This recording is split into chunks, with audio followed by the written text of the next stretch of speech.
अध्याय 2। दिल्ली घुस गया। स्टेशन पर लग रहा है, 13 नंबर पर लग रहा है। अचानक पैसेंजर की हलचल और बातों से संतोष की आंख खुली। साथ के पैसेंजर सीट के नीचे से अपने अपने सामान खींच रहे थे।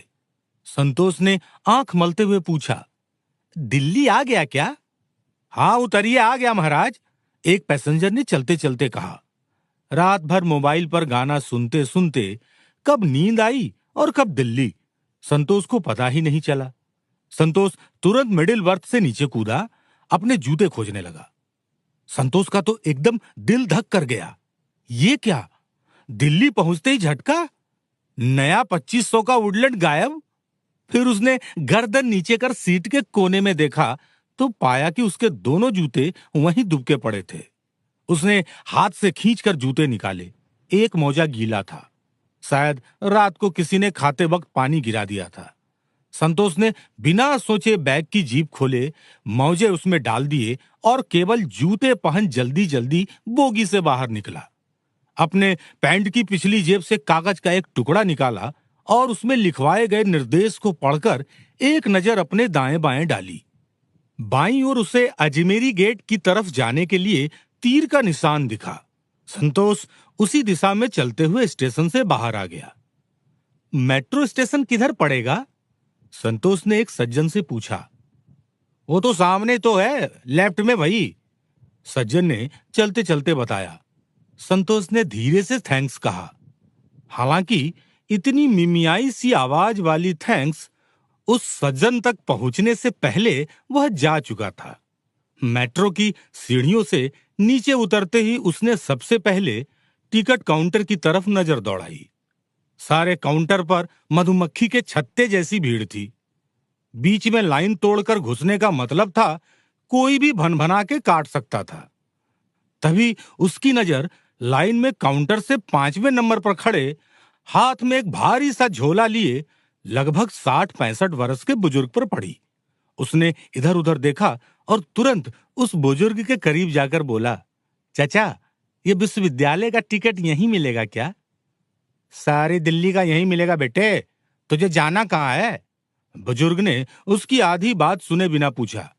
जी हमको विश्वविद्यालय जाना था, संतोष ने थोड़ा स्पष्ट स्वर में कहा।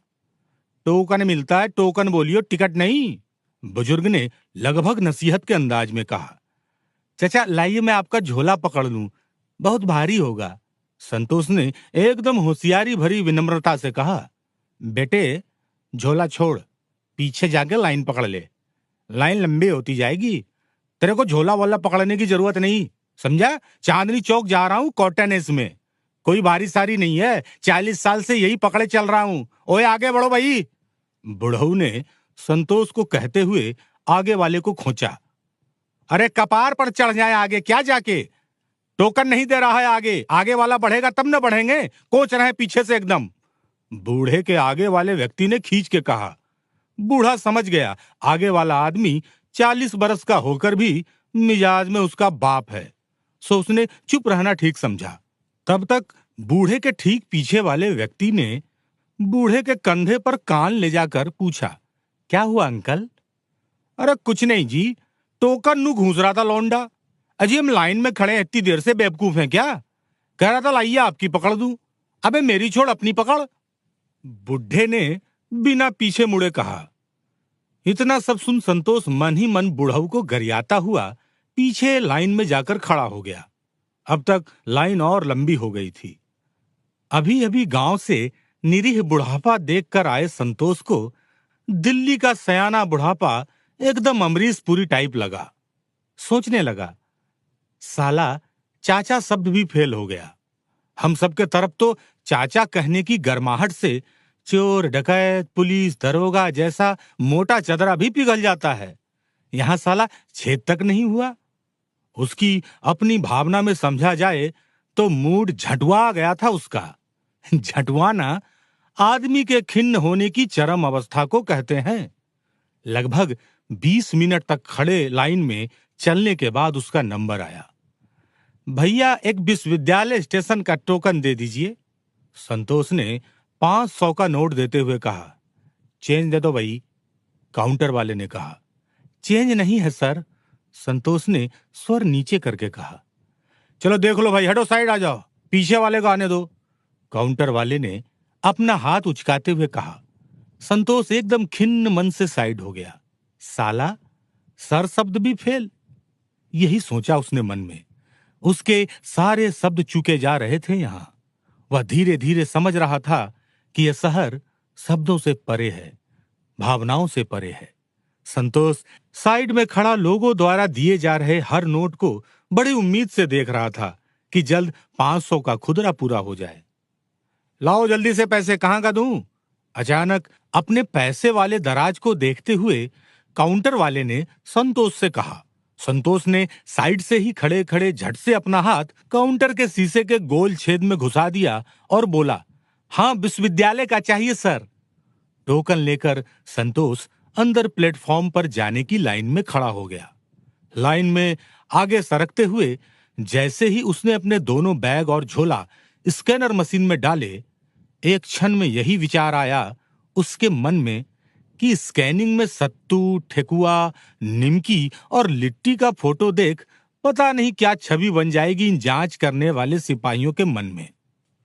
एकदम देहाती समझेंगे पक्का। बैग के मशीन से बाहर निकलते ही यह डर भी मन से निकल गया। बैग उठाकर संतोष ने एंट्री गेट पर टोकन टच कराया और गेट के खुलते ही बिजली की फुर्ती से इस तरह उस पार हुआ जैसे नाथुला दर्रा हो, जो बस एक पल के लिए खुला है और फिर तुरंत बंद हो जाएगा, तो पता नहीं कब तक इसी पार चीन में रहना होगा। हड़बड़ाहट में अपना बैग उसने इसी पार छोड़ दिया। संतोष गेट के उस पार से अपने बैग को ऐसे देखने लगा जैसे गदर फिल्म में सन्नी देओल ने सीमा पार अमीषा पटेल को देखा था। उसे लगा मेरा बैग अब उसी पार रह जाएगा। तब तक एक व्यक्ति ने उसका बैग उसे पकड़ाया। उसे अब जाकर चैन मिला। विश्वविद्यालय जाने वाली मेट्रो आ गई। दरवाजा खुलते ही कोई 3-4 व्यक्ति नीचे उतरे और लगभग 200-250 लोग उस पर सवार हो गए। संतोष भी लटक कर झटक कर चढ़ गया। सोच रहा था कि जब से ट्रेन से उतरा हूं, साला 1 मिनट का चैन नहीं है। हर जगह समस्या है, कहीं शांति नाम का चीज नहीं है। कहां मराने आ गए। सब कह रहे थे कि मेट्रो में आराम है, झांट आराम है, इसमें काटहल का जैसा आदमी लोड है। सोचते सोचते वह अब विश्वविद्यालय स्टेशन पहुंच चुका था। मेट्रो से बाहर आ उसने एक आदमी से पूछा, हेलो, ये मुखर्जी नगर बत्रा चौक के लिए कहां से मिलेगा ऑटो? वो सामने से मिल रहा है, पकड़ लो, उस आदमी ने कहा। ऑटो पर बैठते ही संतोष ने ऑटो वाले से कहा, भैया मुखर्जी नगर बत्रा चौक पर रोक दीजिएगा। टेंशन मत लो भाई, वहीं तक जाएगी, ऑटो वाले ने बेफिक्र अंदाज में कहा और फुल वॉल्यूम में पंजाबी गाना बजाने लगा। अगले 10 मिनट बाद संतोष मुखर्जी नगर के बत्रा सिनेमा के सामने खड़ा हुआ था। चंद्रयान चांद पर पहुंच चुका था।